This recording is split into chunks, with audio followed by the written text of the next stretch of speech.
my goodness, welcome back to another episode of Learn to Play Yu-Gi-Oh! Today we are talking ritual summoning. Why? Because my mind is being shuffled these days, and your mind will probably also be, so let's talk ritual summoning so you know what's happening while everyone's playing this new ritual deck that just came out in Chaos Origins. Before I start, I want to say that there's going to be a little asterisk next to everything I say. As always, read the card. It will let you know if it breaks the rules. I just want to go over some basic rules of ritual summoning. That's true most of the time. So, a ritual monster is a very specific type of monster in Yu-Gi-Oh! It is a bluish, purplish color background, and it will say ritual on it. And ritual monsters are summoned one way, and pretty much one way only, and that is by ritual summoning them, which is going to involve, in most cases, a ritual spell. The important to note is that ritual spells do not need to remain on the field in order to resolve, so MSTing it's not going to stop it, unfortunately for me. And look at a tried and true old example of ritual monsters and spells before we get into the new Chaos Origin one. Let's look at Mitsurugi. So there are three main ritual monsters that you're going to see in any Mitsurugi deck. Normally we have Habakiri, we have Futsu, we have Murakumo. My sleep paralysis demon Murakumo, who keeps blowing up my board. And there are two spells that are going to allow us to ritual summon them. So we have Mitsurugi Ritual and Mitsurugi Mirror. How about the ritual spells by the little flame, because you're gonna have to you're gonna tribute stuff. You're going to sacrifice some of your monsters to the open flame of ritual in order to summon. It has a little flame in it. That's how you can tell it's a ritual spell. So if we look at Mitsurugi Ritual first, you're gonna notice it says that you can ritual summon from hand or you can ritual summon from deck, but in either case, you have to tribute monsters whose level equal the monster that you are trying to ritual summon. Mitsurugi Mirror is a little bit different because while yes, you still have to tribute for the ritual summon, you can actually exceed the level of what you are trying to summon. An unwritten rule though, it might actually be written somewhere. I heard it called the Pebble Rule, but basically meaning if you can exceed the level of what you're trying to ritual summon, you cannot summon two monsters if one of those monsters already makes up enough for it. So for example, Futsu is a level 8.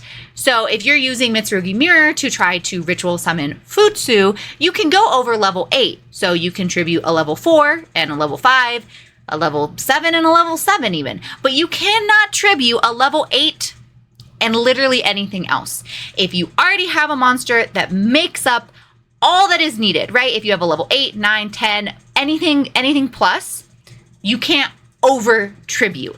And you might want to over tribute, right? That's the reason this is a rule, because you cannot send more than is necessary if one monster already makes it up. So if I am trying to ritual summon Futsu by tributing Habakiri, Habakiri is an 8, Futsu is an 8.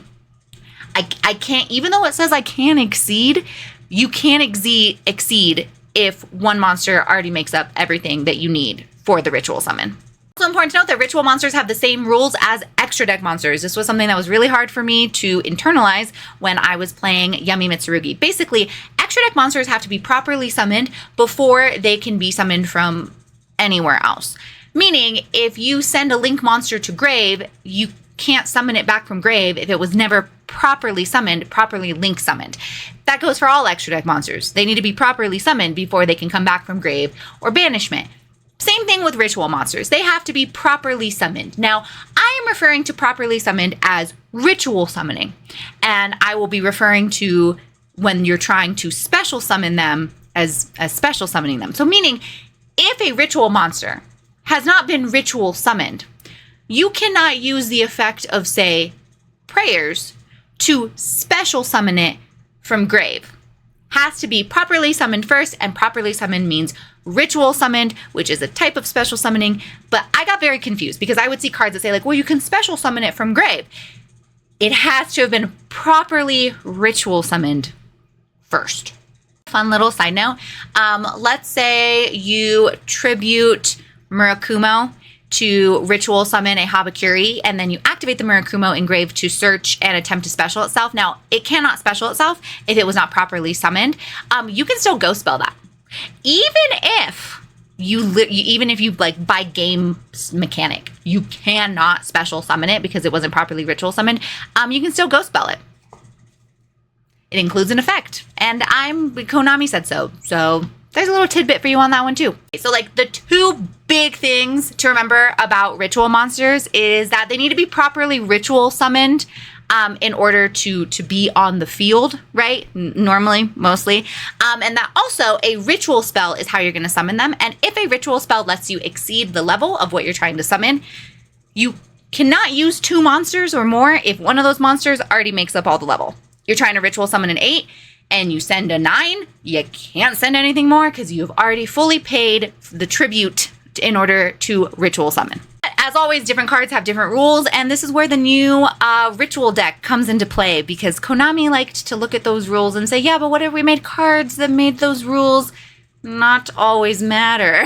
The new ritual deck that came out in Chaos Origins is the Ritual of Light and Darkness deck, and it has 2 main ritual monsters that can be summoned by, does anyone want to guess the ritual spell name?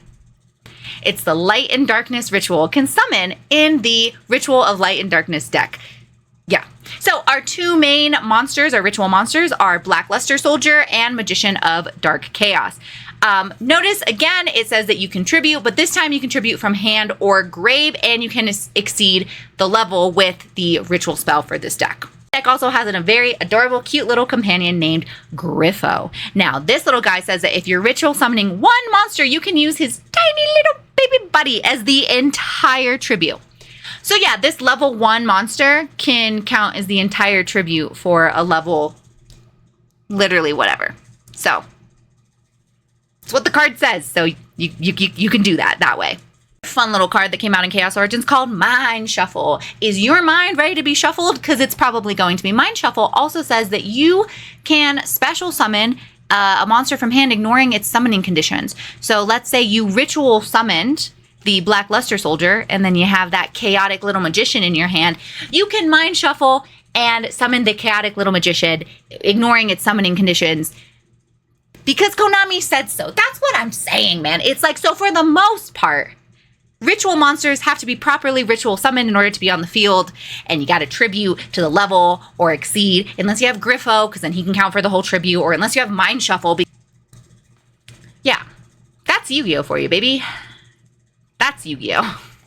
It's so hard to say like always rules or try to do these like, when you're learning the game of Yu-Gi-Oh, it's always important to remember that there's going to be like something that's going to break the rule. A Griffo is going to be introduced. A Mind Shuffle is going to come in and say that we can ignore the summoning condition. So ritual monsters don't have to actually be properly ritual summoned anymore in order to go on to field. You know, you just reading the card, unfortunately, does tend to explain the card. However, I will say that ritual monsters having to be properly summoned was not on the card. And that really bothered me because I said it says I can special summon it from grave. And I had to be told, yeah, but it wasn't properly summoned. I was like, where does it say it? It doesn't. That's just one of those. That's just a game rule, unless you're mind shuffling. But yeah, basically, if someone tributes a Mirakumo and then they try to summon it back from grave and it was never properly summoned to blow up your board, don't let them do that. There's more ritual monsters. There's more, ritual spells. And that's the other thing too. Ritual monsters will tell you on the card what type of spell can summon them. So if you are trying to play any type of ritual deck and you're like, well, how do I get this monster out? It will tell you, pretty sure, all the time, ? I just said don't always say always, and I'm going to say always, but it will tell you on the ritual monster what spell, what type of spell, what ritual spell is going to allow you to summon it, so you can make sure that you get those in your deck. A special shout out to another Chaos Origins card, the Reggie Records. Busted.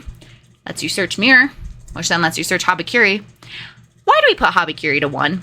I mean, I get it now. I think we put Habakiri to 1 because Konami was like, oh, you think ritual is a little busted now. What if we ritualed your rituals? So yeah, I'm guessing if you're attending locals, if you're playing on Master Duel, if you're playing on Omega, if you're playing on Dueling Book, you're most likely going to encounter the Ritual of Light and Darkness deck, and now you know how to ritual summon. You yourself can also play ritual decks. I was a big fan of Yamimitsu in its time.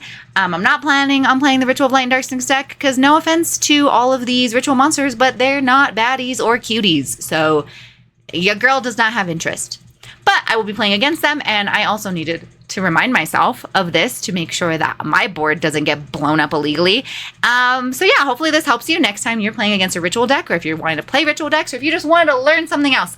Let me know if you have more ideas or things that are coming up in this new format, this Chaos Origins, this chaotic format that we're entering into, and if there's stuff that you want me to help you learn, help myself learn, and help us just, not cheat, not illegally play, not, do things we shouldn't do, not do those things. I'm just rambling at this point. You want to say bye to Alphonse? We should say bye to Alphonse. Come here, come say bye. Say bye. He just mind shuffled all of us. Okay, catch you on the next one. Hope this was helpful.